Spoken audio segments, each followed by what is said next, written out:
Hello नमस्कार वृंद समाचार में आपका स्वागत। हम आपको बहुत ही महत्वपूर्ण जानकारी देने वाले हैं अतिथि शिक्षकों के नियमितीकरण को लेकर। अतिथि शिक्षक शिवराज सिंह चौहान के वादे पर अड़े हुए हैं। इनका कहना है कि शिवराज सिंह चौहान जी ने जो वादा किया था उसे सरकार पूरा करे, लेकिन अभी तक वादा पूरा नहीं किया गया। इसको लेकर अतिथि शिक्षक आंदोलन कर रहे हैं और नियमितीकरण की मांग कर रहे हैं। नियमितीकरण भविष्य सुरक्षित किया जाएगा, नहीं किया गया तो एक बड़ा आंदोलन किया जाएगा भोपाल में, क्योंकि शिवराज सिंह चौहान जी ने इनका वेतन वृद्धि करने और नियमितीकरण की मांग की थी, लेकिन अभी तक इनका ना तो वेतन वृद्धि किया गया है, न नियमितीकरण किया गया। तो इसको लेकर अतिथि शिक्षक नाराज हैं। इनका कहना है कि इनका भविष्य सुरक्षित किया जाए। मैं लाइव वार्ता आपको सुनाने वाला हूँ, एक डिबेट भी सुनाने वाला हूँ, जिसमें बीजेपी प्रवक्ता क्या कहना है, कांग्रेस का क्या कहना है, मीडिया क्या कहना है, अतिथि शिक्षकों का क्या कहना है। तो आप वीडियो में बने रहें, वीडियो पूरा जरूर देखें। वीडियो अच्छा लगे तो लाइक जरूर करें और चैनल को सब्सक्राइब जरूर करें ऐसी नई अपडेट पाने के लिए। अब अतिथि शिक्षकों को कब तक नियमितीकरण होगा इसके संबंध में पूरी विस्तार से जानकारी देगी। तो आप वीडियो में बने रहें, वीडियो पूरा जरूर देखें। वीडियो अच्छा लगे तो लाइक जरूर करें। अभी भी हैं और निश्चित ही अगर ये सरकार जिसकी से कोई उम्मीद नहीं है कि ये 28 से पहले कोई आपके हित में निर्णय करे और नहीं करती है, तो निश्चित ही 28 में हम लोग वापसी करके और निश्चित आपके तो विपक्ष के नाते आप उनके साथ खड़े हैं, संघ के साथ, ये कह रहे हैं खान साहब। सागर जी भी हमारे साथ जुड़ गए हैं। सागर कसेरा जी हैं, बीजेपी के प्रवक्ता हैं। सागर जी बहुत बहुत स्वागत है आपका INS 24/7 पर। और सागर जी, जिस तरह से लगातार यह आरोप अतिथि शिक्षकों का कि लंबे समय से अपनी मांगों पर अड़े हैं, नियमितीकरण इनका नहीं हो रहा, तीन महीने तक इन्हें वेतन नहीं मिलता, महिलाएं ऐसी हैं जो अपने बच्चों को घरों में छोड़कर आई हैं, परेशानी की हालात है इनके, और अब ये बड़ा प्रदर्शन करने की तैयारी में है। क्या समझें, प्राथमिकता क्या है सरकार की? देखिए, सबसे पहले तो जो अतिथि शिक्षकों का प्रदर्शन हो रहा, भारतीय जनता पार्टी की सरकार उसे विरोध के रूप में देखना सही नहीं पसंद करती। हम उन शिक्षकों की भावनाओं का प्रकटीकरण इसको मानते हैं जिन्होंने वर्षों तक शिक्षा व्यवस्था को संभाला है, और इसीलिए भाजपा की जो सरकार है संवेदनशीलता से और भावनाओं से बहुत इन सभी शिक्षकों का सम्मान करती है, क्योंकि शिक्षक केवल कर्मचारी नहीं होते श्वेता जी, बल्कि राष्ट्र निर्माण के आधार स्तंभ होते हैं। और इसीलिए मैं इस बात को स्पष्ट रूप से कहना चाहता हूं, जब मैं शहरयार खान जी को सुन रहा था कि वो किस प्रकार से बड़ी बड़ी बातें कर रहे थे कि कांग्रेस की सरकार ने ये कर दिया, वो कर दिया।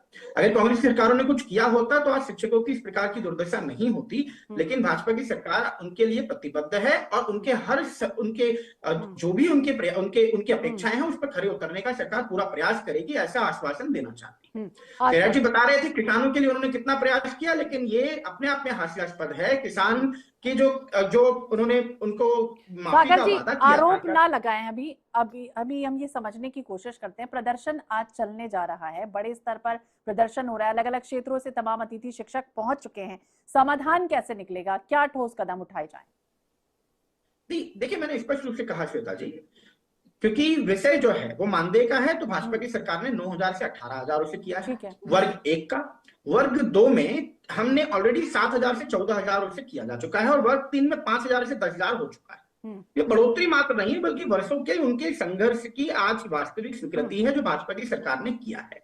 अब जो लोग आज सड़कों पर खड़े होकर सरकार पर सवाल उठा रहे हैं, उन्हें सबसे पहले यह बताना चाहिए कि वर्षों तक जब सत्ता में कुछ लोग रहते थे तो उन्होंने सिर्फ आश्वासन दिए थे, समाधान नहीं दिए। अब भर्ती में 50% आरक्षण का ऐतिहासिक निर्णय भी श्वेता जी भाजपा की सरकार ने ही किया है। जहां पहले 25% आरक्षण था, उसे बढ़ाकर हमने 50% किया है। अब एक क्वेश्चन ये भी आ सकता है कि इतना सब कुछ किया है तो समस्या क्यों उठ रही है और शिक्षक नाराज क्यों है? तो मैं विशेष तौर से कहना चाहता हूं क्योंकि अपेक्षाएं बढ़ी, और ये अच्छी बात है। जब 18 साल तक इनका शिक्षकों के हित में कुछ हुआ नहीं, तब आवाज भी धीमी थी, लेकिन आज जब भाजपा की सुशासन में समाधान हो रहा है तो इसीलिए लोग और बेहतर की उम्मीद कर रहे हैं। तो यह असंतोष हम इसको नहीं मानते, हम इसे सरकार में भरोसे का संकेत मानते हैं कि भाजपा की सरकार सुनती है, और इसीलिए जो भी शिक्षकों की मांगे हैं उसे संवैधानिक रूप से, कानूनी रूप से जो उसमें से जो मांगों को पूरा किया जा सकता है उसके लिए सरकार प्रतिबद्ध है। मोहन यादव जी की सुशासन की सरकार उस पर प्रयास करेगी कि शिक्षकों की सभी मांगों पर काम किया जा सके। ठीक है सागर जी, न मांगों पर विचार किया जाएगा, लेकिन विडंबना देखिए कि गुरु का दर्जा दिया जाता है उन तमाम शिक्षकों को, लेकिन वो आज सड़कों पर उतरकर प्रदर्शन कर रहे हैं। भविष्य गढ़ते हैं जो युवाओं का, वो आज इस तरह से प्रदर्शन करने को मजबूर है। महेश जी, आपकी कोई बात, जिस तरह से अभी सागर जी कह रहे हैं कि भाई आश्वासन एक बार फिर से दे दिया जा रहा है कि हम सब कुछ करने को तैयार हैं, आगे भी आरक्षण दे दिया, तमाम चीजों का उन्होंने जिक्र किया, इसके पहले कोई सकारात्मक बातचीत हुई है, कोई संकेत ऐसा मिला है? जी मैं आपके माध्यम से आपके चैनल के माध्यम से बताना चाहूंगा कि जैसा कि आप भाई साहब के द्वारा ऐसा बताया गया है कि हम अतिथि शिक्षकों के भविष्य के लिए चिंतित है, हम प्रयासरत हैं, तो हम ये बात सुनते सुनते कई वर्ष हो गए हैं और आज हमारी उम्र 48-50 वर्ष की हो गई है। 17 से 18 वर्षों की हम लोगों ने सेवाएं दे दी है, तो क्या इनकी कोई सीमा है? क्या हमें ऐसी कोई सुविधा या ऐसी कोई निश्चितता हमें मिल जाए कि हमें निश्चित रोजगार मिल जाए और समय पर मिल जाए? ये कब हमारे बारे में सोचेंगे, कब तक सोचेंगे? जब 2023 में महापंचायत हुई थी, सरकार उन्हीं की थी, मुख्यमंत्री जी उन्हीं के थे, केवल मुख्यमंत्री जी की जगह व्यक्ति को बदला गया है। तो अभी तक फिर की गई घोषणाओं को पूरी करने में 3 वर्ष से पूरे हुए। इस बात को लेकर के ना हमें दर्द है और हम इस दर्द को कहाँ तक झेले? हमारा भी कोई परिवार है, हमारे भी बच्चे हैं, हमारे वृद्ध माता पिता हैं, उनकी आंखें सूख गई है कि हमारे बेटे कब नियमित होंगे, कब निश्चित रोजगार इनको प्राप्त होगा, उन माँ बाप के सपने कब पूरे होंगे, कब पूरे कर पाएंगे, हमारे परिवार के सपने हम कब पूरे कर पाएंगे, हमारे बच्चों को अच्छी तालीम कैसे दे सकेंगे, अच्छा पोषण कैसे दे सकेंगे और कब देंगे? हमारे 17 से 18 साल हम इस काम को देने में गुजर गए हैं, हमारी पूरी जवानी, हमारा जीवन का जो मुख्य समय था वो सारा चला गया। बिल्कुल सागर जी, महेश जी सही कह रहे हैं, क्योंकि शिक्षकों का स्तर आज भी नहीं सुधरा। भले ही जो तनख्वाह मिलती है उसमें उनको आप देख लीजिए, अदर डिपार्टमेंट के लोगों को देख लीजिए, उनका स्तर जस का तस है शिक्षकों का। अब जिस तरह से महेश जी कह रहे हैं कि कब तक और मांगों का जो निराकरण होगा, कोई ढांचागत बनाया है, कोई नीति निर्धारित की कि भाई ये टाइमलाइन है, इस तक आप और इंतजार कर लीजिए?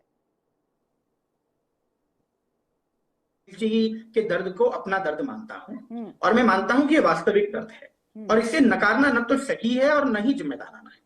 इसीलिए ये बात बहुत साफ करना जरूरी है कि न्याय कोई स्विच नहीं है जिसे एक दिन में हम ऑन कर दें। ये प्रक्रिया है जो चरणबद्ध तरीके से ही लागू होगी और ये समस्या भी कांग्रेस की सरकारों के द्वारा ही दी गई है, जिसका हम समाधान तो आप कर रहे ठीक कर हैं। दीजिए ना सागर जी, आप ठीक कर दीजिए, सरकार तो आपकी है। मैंने कहा स्विच नहीं है कि तुरंत ऑन हो जाएगा, प्रक्रिया है, हम कर रहे हैं।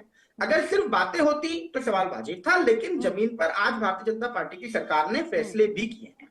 आप देखिए ना, मानदेय दोगुना किया है, भर्ती में 50% आरक्षण लागू किया है, 12 महीने सेवा का निर्णय जब आया तो डिजिटल भुगतान और पारदर्शिता भी लागू की है। तो बहुत देखने वाली बात है कि न्याय जो है वो शुरू हो चुका है, पूरा होना बाकी है। मैं मानता हूं समस्या वास्तविक है, लेकिन समय इस पूरी प्रक्रिया के अंदर भी अगर हम देखें तो समस्या 15-20 साल में के बाद जाकर के बनी है, उसे 15-20 महीनों में पूरी तरीके से खत्म करना मुमकिन नहीं है और व्यवहारिक भी नहीं। इसीलिए हम स्थिति को मतलब सुधारने के लिए पूर्ण रूप से प्रतिबद्ध हैं और अब उसकी प्रोसेस में लगे।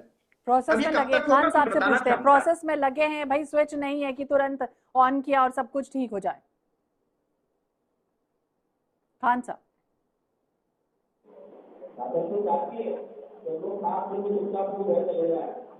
ऐसा नहीं है। सरकार में बैठे वो जन विरोधी सोच के लोग जो हमारे अतिथि शिक्षकों के दर्द को नहीं समझ पा रहे, उनके मानसिक पीड़ा को नहीं समझ पा रहे, अगर वो इतना प्रताड़ित होकर नहीं, पीड़ा को तो समझ रहे हैं, लेकिन वो कह रहे हैं कि स्विच नहीं है, तुरंत नहीं हो जाएगा, एक प्रक्रिया होती है, उस प्रक्रिया के आधार पर थोड़ा टाइम लगेगा। थोड़ा टाइम, 22 साल मध्य प्रदेश में भाजपा की सरकार को हो गए और कितना टाइम चाहिए? ये 15-18 महीने की बात कर रहे हैं, 22 साल हो गए। शर्म आना चाहिए आपको इस तरह की बातें झूठी परोस कर।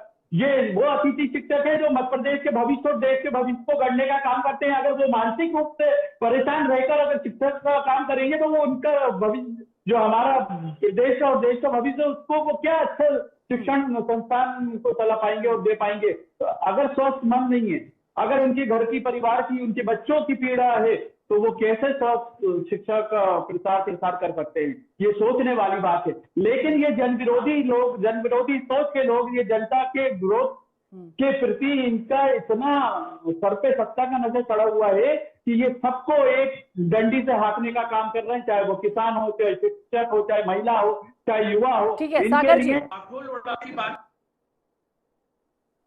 सागर जी बोलिए। उनके दुख को दूर करने का काम भी भाजपा की सरकार ने किया है और शिक्षकों की समस्त समस्याओं को हम अपनी समस्या मानते हैं, उसका निराकरण भी भाजपा की मोहन यादव की सुशासन की सरकार करेगी। आप देखिएगा शहरियार। 22 साल काम होते हैं क्या? 2 दिन के काम को आप 22 साल में नहीं कर पाए?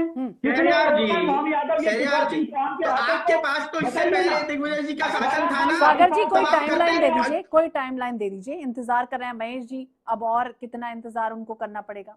आपने समस्याएं खड़ी के अंदर समाधान करते करते हम यहाँ तक आए। मैंने आपको बताया जो आरक्षण 50% दिया, वर्ग 1 वर्ग 2 की मानदेय में वृद्धि हुई है। मानदेय में वृद्धि हो गई है, लेकिन अब कितना इंतजार और करना होगा सागर जी ने? ये प्रदर्शन जिस तरह से करने जा रहे हैं, अब क्या कितना इंतजार और? 1 महीने, 2 महीने, 1 साल, 2 साल? सागर जी आपसे सवाल किया आपने? जी सागर जी आपसे। जी मैंने आपको स्पष्ट रूप से कहा कि हम बहुत सीधी तरीके से इनकी सभी समस्याओं को का समाधान, संपूर्ण समाधान करने के लिए प्रतिबद्ध हैं। लेकिन न्याय जो है वो चरणबद्ध होता है। और मैं स्पष्ट रूप से कहना चाहता हूं कि जब तक स्थायी नीति पूरी तरह से लागू नहीं हो जाती, जब तक सेवा सुरक्षा, जॉब सिक्योरिटी का ढांचा फाइनल नहीं हो जाता, उस दिशा में सरकार का काम चल रहा है। हरियाणा मॉडल स्थायी संरचना और दीर्घकालिक नीति पर चल रहा है और इस बात के लिए मैं पूर्ण रूप से आश्वस्त करना चाहूंगा महेश जी को कि आपका दर्द भाजपा की सरकार का दर्द है। महेश जी आप निश्चिंत रहिए, समाधान सड़कों से नहीं निकलता, संवाद से निकलता है। आप माननीय मोहन यादव जी की सुशासन की नीति में भरोसा रखें, संवाद पर आप विश्वास रखेंगे तो आपकी सारी समस्याओं का समाधान होगा। इस विश्वास के साथ मैं आपको आश्वस्त करना चाहता हूं कि किसी भी शिक्षक को हम अधूरा नहीं छोड़ेंगे। शिक्षक हमारे लिए गुरु की भूमिका में है, वे समाज का निर्माण करते हैं, समाज में व्यक्तित्व निर्माण की भी महती भूमिका निभाते हैं। तो ऐसे सभी शिक्षकों का सम्मान करना सरकार की पहली प्रायोरिटी है। ठीक है, प्रायोरिटी है। सागर जी ये कह रहे हैं, आश्वासन दे रहे हैं, लेकिन सागर जी देखना दिलचस्प ये भी होगा